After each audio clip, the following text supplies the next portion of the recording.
Because I tell them all the time if they're applying to, their children are young and applying to a K through 6 school or something, or a K through 6 program, an elementary program or primary program, what they're going to experience in any good program, whether it's PYP, IB type of related programs or just more of an American program or a Canadian program, is pretty much the same things if it's a stable school. They're going there to learn to be away from their parents a little bit, to interact with other children, to listen to the teacher, to get excited about learning new things and playing with others, and beginning to start learning the basics for literacy and numeracy, and try art and other things.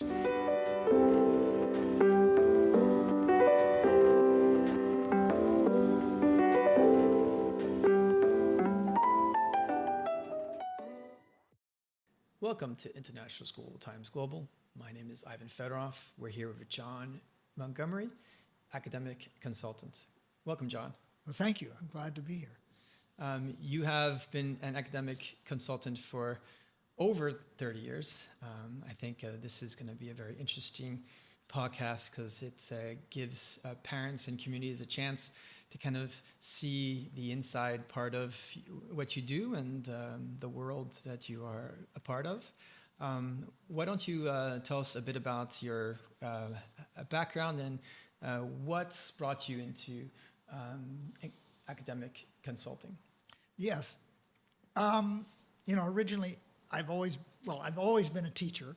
I retired from regular teaching about six years ago, but I started 45 years ago, more than 45, almost 50 years ago in California, and then I came to Japan and continued and taught in international school as a middle school teacher, history teacher. So I didn't start as an educational consultant, but I found, like you say, over 30 years ago, I found that some of my students I had taught that had moved on to high school were coming back to visit me and asking me if I would support them in their the admissions processes to some of the universities and colleges they were applying to, because they felt their guidance counselors just didn't suit them, didn't understand them very well. They were usually Japanese or mixed students, international students, and they felt I had understood them. I had helped them find their high school, so they wanted to see whether I'd be willing to help them go through the college, university admissions process, guiding them. What do you think is the most important skill or quality for an educational consultant to have? You did mention guidance counselors, and I think I have my own personal experiences in the past with them. And what do you think are the important qualities that would make someone who's helping kids get into schools good qualities to have? Well, and I want to qualify what I said. I've known some good guidance counselors, but I must say, at least here in the international schools, I've met quite a few that the kids were unhappy with for one reason or another. But to be a good guidance counselor, you have to understand young people and their families and the kind of goals they have and pressures they're under. And I think that sometimes the guidance counselors may not have been teachers for very long or at all. And they have kind of a specialized job where they know the higher education scene very well and what's available and what it takes to get into these schools. But really, when it comes down to working with a child and their family, and they're under the kind of pressure they are to get into some of these competitive schools, you really have to know, you have to have spent time with students in academic situations where they're struggling and need need support and advice, and the parents need support and advice. And as a teacher, of course, that's what you do all the time. So I think, a guidance counselor who has some background in that is going to make a much more effective and, the kind of counselor that the students and families are looking for. What types of schools or organizations do you typically work with, and what's the primary focus of your consulting? Okay. I did work for a long time, as I said, with students coming back and asking me for help to go to higher education, to universities and colleges. And in those days, 30 years, 20 years ago, it was almost entirely the United States, although I helped the few with Canada and maybe Britain, but I specialized in the States as an American. I soon joined what's the largest association of independent educational consultants in the world, actually in America, called the IECA, Independent Educational Consultants Association. And I've been with that group for about 20 years, and they're great. They share a lot of information. They have conferences, which I don't avail myself of very often because it's difficult to get over to the U.S. But I do see the information that is shared on the internet by other consultants, and it helps. And they also asked me to take an oath that I will only work toward the best interests of the student and the family, and not, for example, to try to sell a particular school that might give me a kickback or something. So that's, I think, helpful. But now I am working with boarding schools for kids that are high school bound, for middle school, and that came out of me being a middle school teacher. It was a natural.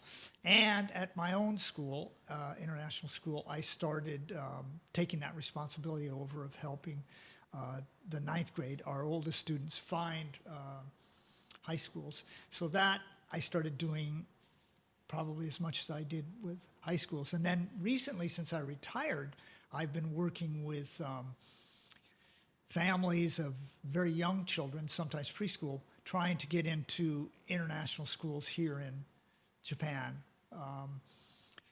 or Japanese families trying to find schools that they could move their children over to from the Japanese system, as there's some movement, there's some interest in that has grown. And so that's quite a bit different than helping kids find boarding schools or colleges and universities. So that has broadened my work.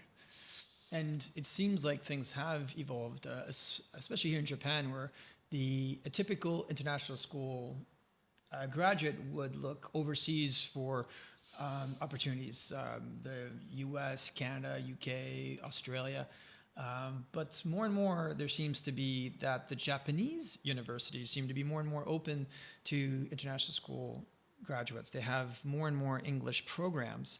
What do you think are some of the pros and cons of applying to Japanese schools? And can you even explain a bit the shift and evolution that seems to be happening here? Yes, that happened in the last 15, 20 years, especially the last maybe 10 years, last decade. Yes, and it was different than the early years I did my work, because these students wouldn't even come to me if they weren't interested in going overseas. And they wanted to go off into elite, very competitive schools. And so it's been a number of reasons, I believe. One is, American, U.S. universities and colleges are extremely expensive. And with the cost of living there on top of tuition, it's almost prohibitive. So that has, pushed lots of Japanese families to consider something else. And now that Japanese universities have started offering programs in English and are more typically like the liberal arts programs in the States, like Waseda's 4-year programs, or of course Sophia and ICU have been around a long time. But these programs and these new schools that have popped up all over Japan with academic programs in English have, given a great alternative to these parents, because they don't cost near as much as the ones in the States do, their counterparts in the States. And of course, they don't have to go overseas necessarily. If they were living in Tokyo, they could live at home and attend these programs. So that's been a huge factor, is the cost and the availability. But also some of them, the schools have tried to make them relevant to what a Japanese student might learn or need to learn to be competitive in the job market and the skills they have, more so than maybe an American liberal arts institution, which owes nothing to the Japanese employment market. And so they've geared their programs more to that, and engineering or whatever it is. So all of those factors, and then of course sometimes the prospect of sending your child so far away into places that seem a little bit less than safe at times, with some of the problems that happen in the U.S. and maybe elsewhere. All of these things have contributed to this growth in domestic higher education programs here, domestic. And it seems like a lot of these schools in Japan also give you the opportunity to still take 1 year as a transfer abroad, and still very, very reasonably priced. So it seems to be a quite good balance and good offer for potential applicants. Yeah, I would think that every one of those, at least I've heard of, offers a year abroad, at least, because that's something, it's a great selling point. And it also is a good opportunity for the student to experience something else and mature and be on their own for a year. So that, yes, I mean, that's always been available through schools like Sophia, which have relationships with schools in America and overseas. But Waseda and Keio, they all have relationships, and they'll send their students over offer them a year abroad. Would a international school graduate who does end up choosing a Japanese university for undergrad, does it make it more difficult for them if they wish to go overseas for grad school or med school or programs after graduation? I mean, lots and lots of Japanese do that and go to graduate school overseas. You have to do some preparation, and you have to be very careful about fulfilling all the requirements that you're going to need to get into a graduate school in the U.S., because you're coming from an institution that is not typically set up to support you in that, like the liberal arts schools in America or the bigger universities. They support you a lot in making sure you've fulfilled all those requirements. But they do it all the time. Med school and maybe law school is a little bit different, because you have licensing and certification that you have to qualify for, and you have to be careful about that. But it is all possible. So maybe what kind of parents typically look for services such as yours? Is it very driven, goal-oriented families, or is it families just want what's best for their kids and really don't know where to start, so they just want extra help? Both.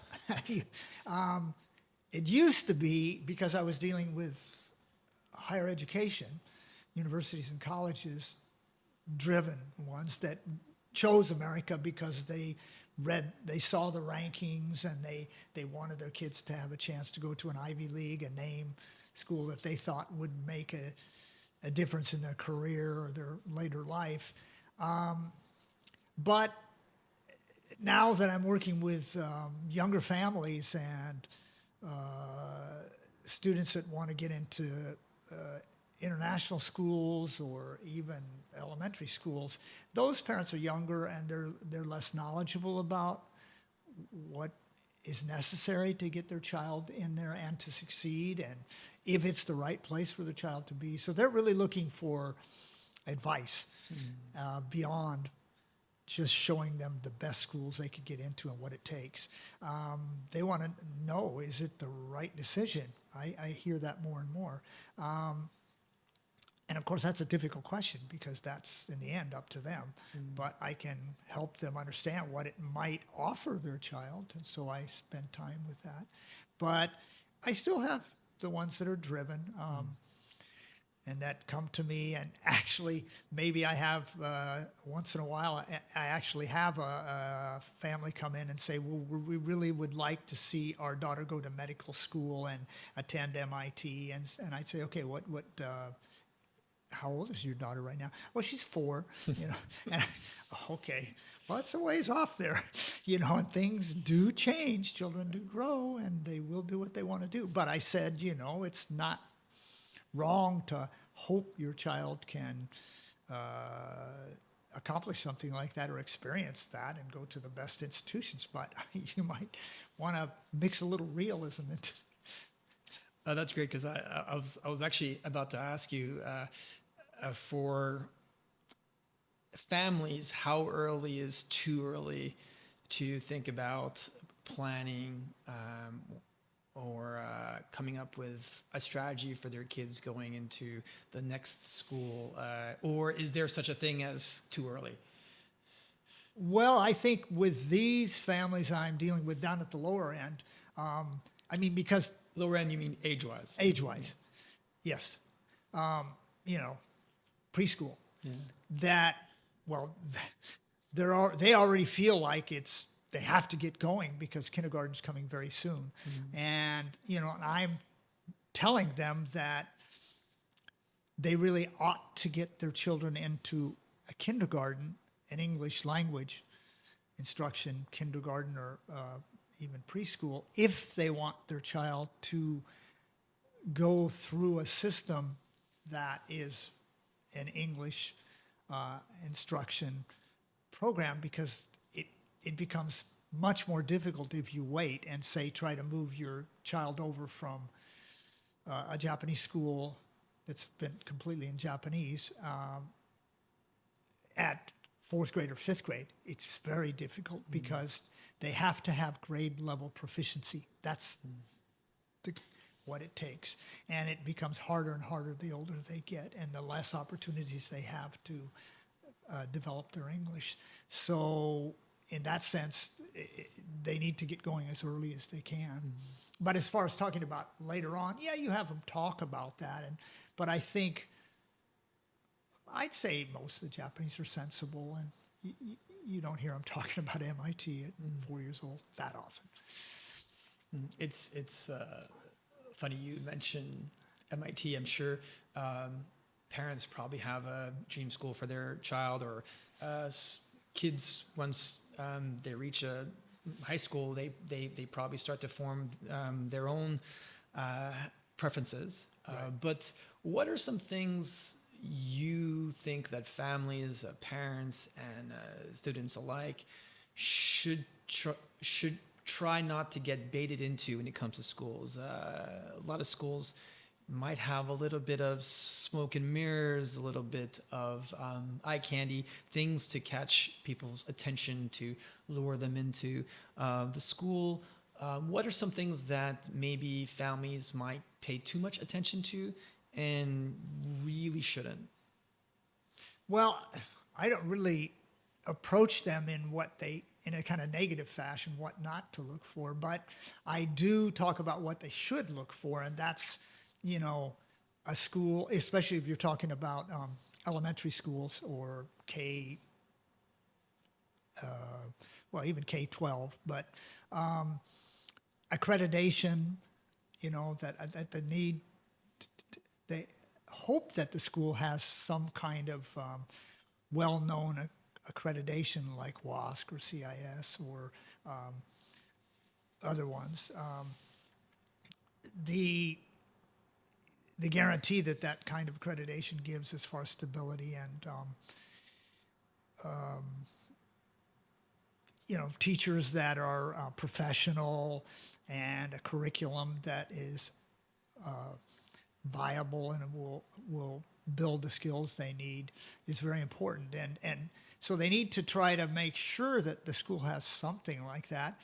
And then they need to go there and visit it and see what it feels like, the interaction between students and adults and how stable it looks. And yes, what you're talking about is maybe the schools offer on their website great photos, all of them do, and great statements of philosophy or mission statements, but those can be written.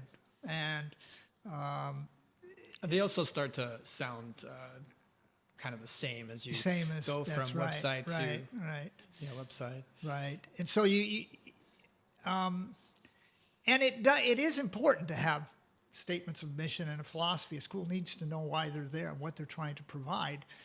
But and an accreditation will prove that they are following through. That's what the accreditation process does. And when they get this kind of accreditation from these organizations,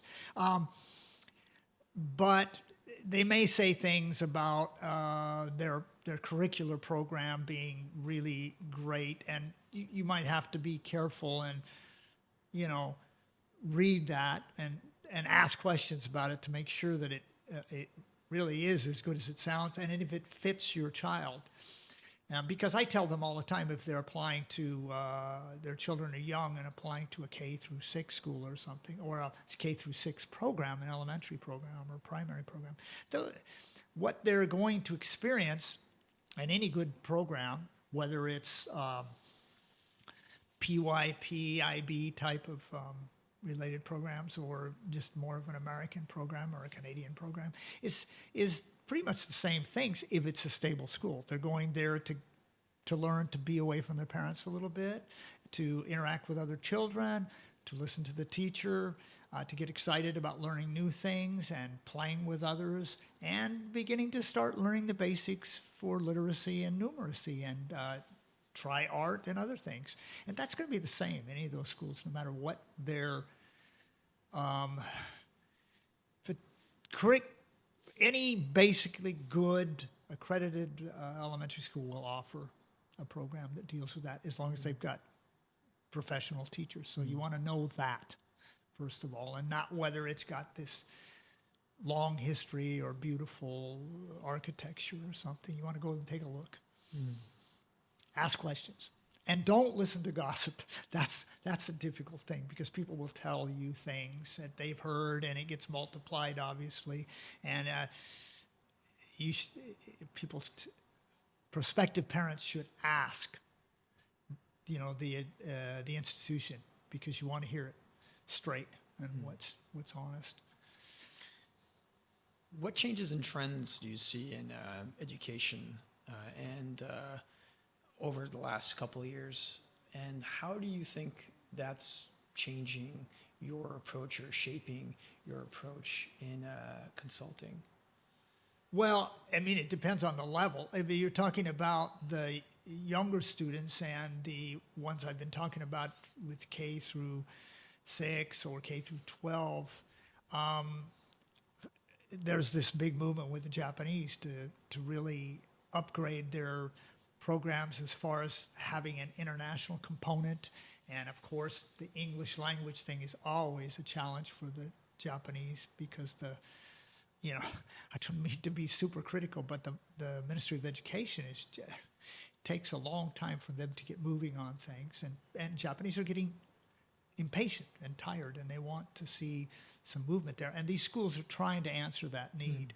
And so you see a lot of that where they're trying to offer international curriculum. Either they get on board with the IB, with the primary years or the middle years program. Usually that's become very popular, so that they offer something that their families can say, well, this is what everybody's doing now, and it's what's going to be necessary to give our children the academic strengths and to fit in the real world and anywhere. And so that is a trend. If it's at the higher education, you're seeing, well, the IB is very popular and has really made a huge dent in the market, because there's statistics out there that say that IB diploma graduates are getting into the more competitive universities at much higher rates and better prepared. You hear statements from. So that, and then ever since COVID, the drive to get higher entrance level tests has certainly changed, because many schools don't require them anymore, or they're optional, and they're looking more holistically at the student. But it's hard because you have huge numbers of applicants, especially to these competitive schools, and I don't know how they choose. I think that was my follow-up is, there needs to be some kind of, metric. When I was in high school, it was all about the SAT scores. Everyone was trying to score as high as the SAT score and your GPA. Those were the two, and hopefully that you can submit a good essay. How has that changed, especially when you have some schools that don't give the typical grades anymore? How do these schools measure kids? I think parents certainly would like to know, and it seems like parents tend to talk to each other, and there's rumors, and they start to believe each other of what's more important. What do you think is more important? How do you think these schools are actually judging these applicants? Well, if you're talking about the Japanese market, you have to help the Japanese understand that the American system, whether the SAT or ACT tests are going to be considered, but they are optional these days, and they are not valued at the same level as Japanese juken or entrance tests. They're just simply not the most important factor, and they've got to understand that it's a much more holistic admissions process, where you have 5 or 6 major factors. From most of all, they have to understand that it's the courses they took in high school and how they did, what their grades are, their transcripts, their GPA, and then what the teachers say about them and their recommendations and their statements on the transcripts, and their, as you said, the essays and community service work. All of that fits into a very complex picture that the admissions officers are putting together to select a diverse and student body, and it's very different than the Japanese one that was just based on testing, so it's hard for them to understand. I think they understand it better than they used to, but and it's hard coming out of a system that promotes only that, right? Because where's a Japanese student going to get that community service opportunity? Where are they going to get the training to write a good essay? Or it's hard. So a consultant would help with that. I suppose perhaps the best consultants probably used to be English teachers, if because there's probably some essay training and some preparation with that as well. But that was my follow-up is there needs to be some kind of metric. When I was in high school, it was all about the SAT scores. Everyone was trying to score as high as the SAT score and your GPA. Those were the two, and hopefully that you can submit a good essay. How has that changed, especially when you have some schools that don't give the typical grades anymore? how do these schools measure kids? I think parents certainly would like to know, and it seems like parents tend to talk to each other, and there's rumors, and they start to believe each other of what's more important.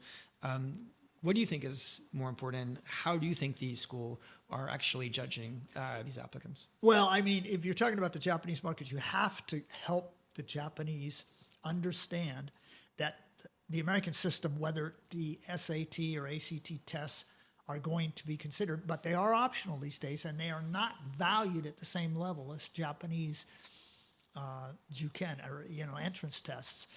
They're just simply not the most important factor.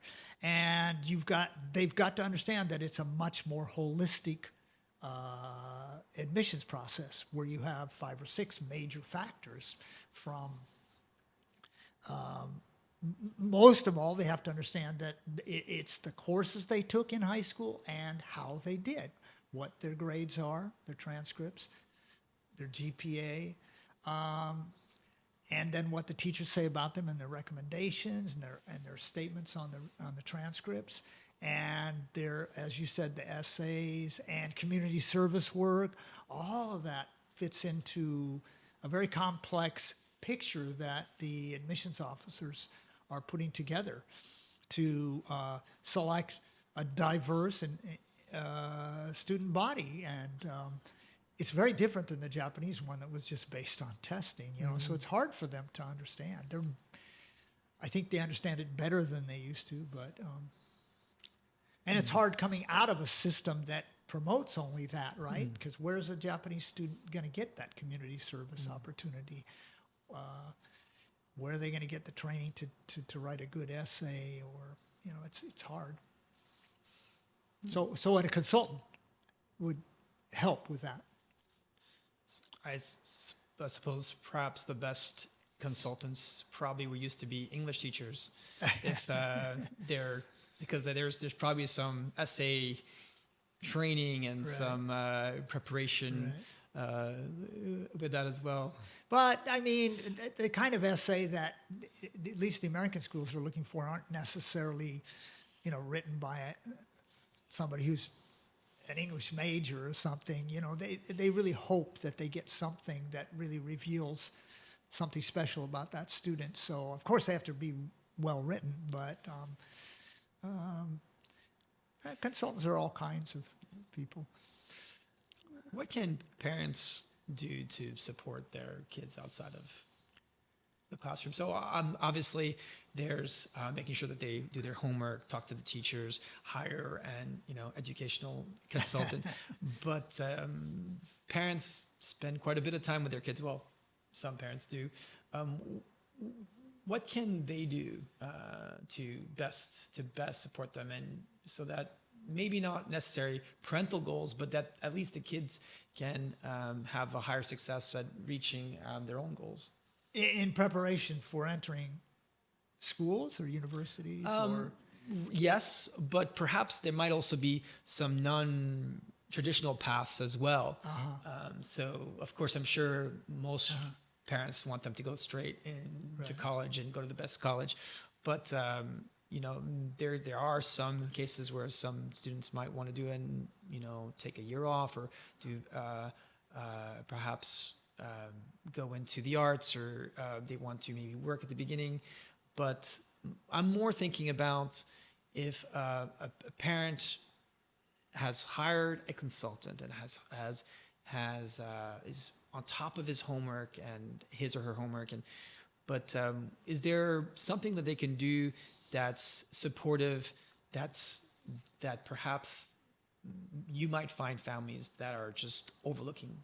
Well, I do advise them on listening to their children and what their interests are, and promoting them, giving them opportunities to try those interests out. If it's art, go to a summer program at one of the schools that offers a program in the arts, or music, or it's an academic program. They're interested in a kind of STEM program or higher level physics. Let them try and and and even maybe some kind of a internship or something where they can find out what they like, what they don't, and what they can get excited about, and not just talking about their grades and studying. Of course, they want to support them with to make sure that they do the best they can and are without just yelling at them and telling them they better do it.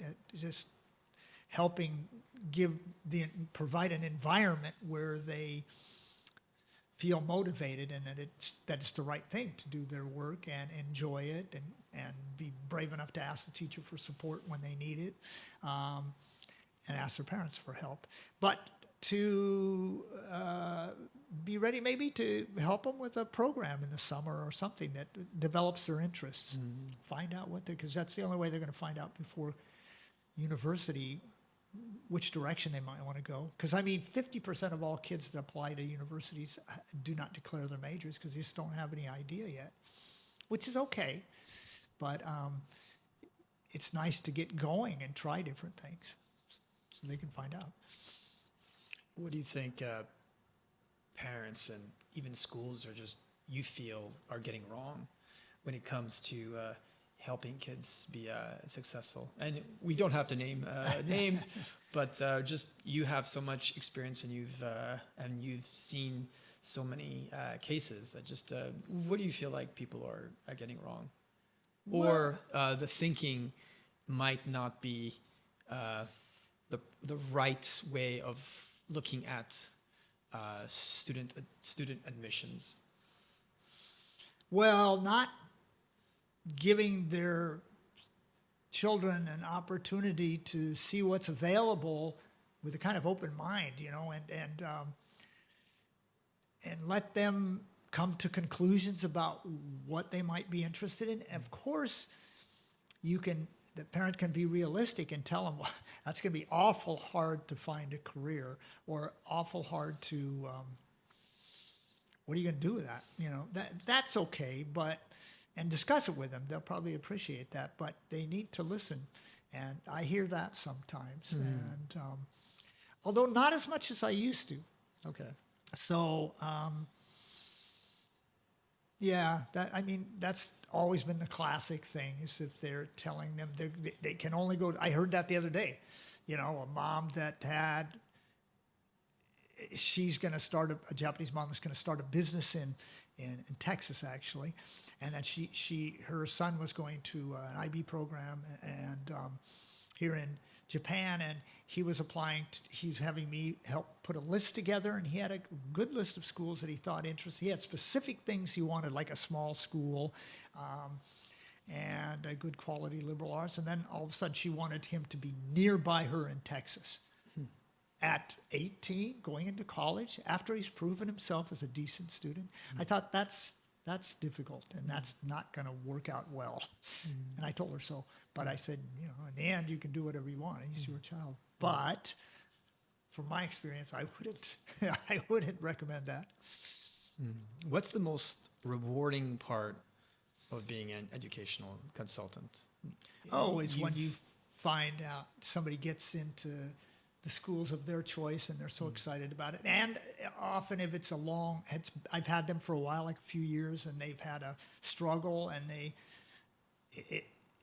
kind of grew up, or it worked out and they came to a realization that these schools would really fit them, and they actually got into them. Because I've seen that in a couple of situations where I had a boy that got kicked out of 2 high schools that I helped him get into, and I had to keep helping him get back into another one. And in the end, he had lots of pressure to go to all these top engineering schools, and I said, I can't get him into it. He's been kicked out of 2 schools. But I might be able to get him into the University of California. There, maybe even Berkeley, and he got into Berkeley in the end. And I was so happy for him and his family. But it was, that kind of struggle. And I've had, numbers of kids like that. And that's where you really earn your money, when you're doing it. Over the years, I'm sure kids, do they come back as adults, and do they surprise you? What is it like? Because I'm sure the first group of families, especially students, at this point, they're in their 40s and 50s.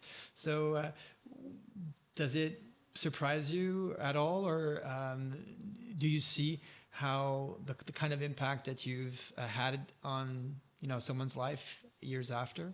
Oh, yeah, I'm very happy when I see that. And surprised me. I don't know. I mean, I had one the other day that's going to graduate from Barnard, Columbia, and we worked hard to get her. And I had her actually since she was quite a bit younger, all the way through high school. And she just said over the phone the other day, "You changed everything for me," and I'd say, "Yeah, but you're the one that got the grades. You're the one that went to school. I'm glad I was there to help you with the choices and some of the work you did." But I mean, so yes, that's very rewarding when you hear that kind of thing, and I do see it because I've been in this one community, and I've had some kids I worked with for quite a while, so they're grown up and they come back and tell me nice things, and that, yeah.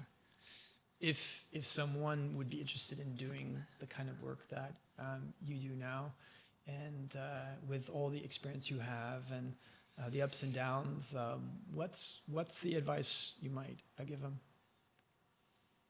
Well, work hard, be prepared, get as much time working with kids as you can. I mean, don't be somebody that just thinks they've heard a lot about colleges and run out there and put a little sign up and say, "I can be a consultant," because that's just not going to work and it's not professional. But if you do think you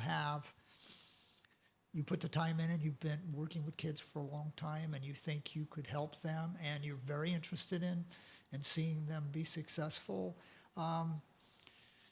just do your homework. I mean, you got to know what's available out there, understand that all students are different and that you have to, like that oath I take for that organization, you have to have that kind of commitment that you will not get sidetracked and do things because you think they're right, because that may not be the best thing for the student, and it's not professional. I mean, you have to come in step in sometime and help them with reality, because, I'm sorry, they got a 5% acceptance rate, and yeah, you're really not at that point where I think, but you can try it. Of course you can, but so, you have to be ready for all of that.